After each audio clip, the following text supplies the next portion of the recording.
fa fa fa fa fa fa fa fa. Hey mga B, dahil magtutuman sa din ako dito sa barko, feeling ko time na para ma-upload to. This was long overdue. Nax, English no? Sana tama.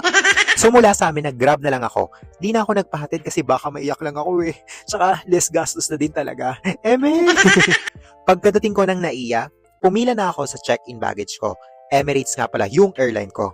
Tinry ko tong OFW Lounge na project ng gobyerno natin sa Pilipinas. Dito nga pala sa NAIA Terminal 1 siya. Yung may libreng kain, as is sa OFW e-card at pwede din mag-relax at mag-charge habang nag-aantay ng flight nyo or bagong dating pa lang sa Pilipinas. Tinry ko yung pansit, lugaw, siopaw at yung ube pandesal. Legit, masarap siya, promise. After doon is pumasok na ako for immigration at diretso na sa gate dahil boarding na pa Dubai. Yung biyahe is tumagal ng 9 hours nga pala. Pagkababa ng Dubai is may shuttle muna kasi malaki yung airport nila at meron pa akong 2 oras ng layover para sa next flight pa Miami naman. Oh, ayan, minuta na kakaintay. May pa-star yung keys namin ng airplane. Syempre, dahil mahaba-haba pa ang flight, 15 hours pa, mag-toothbrush muna nang mabuhay naman yung makakausap ko na FA o pasahero. Pagkadating ng Miami ay pick up naman ng luggage ko. Good thing di sila nawala.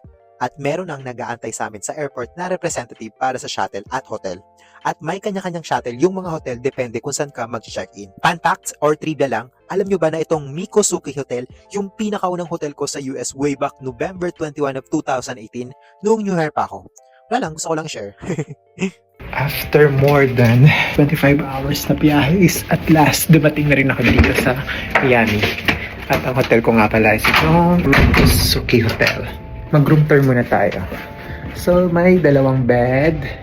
1 bed, 2nd bed. Ito yung view. May pa-extra pang kama. So, hindi pala kama. Unan. So, let's check the restroom. Expect ako may bathtub pero wala pala. So, yan. So, pinakagagawin ko is maliligo muna ako at matutulog. So, bye-bye.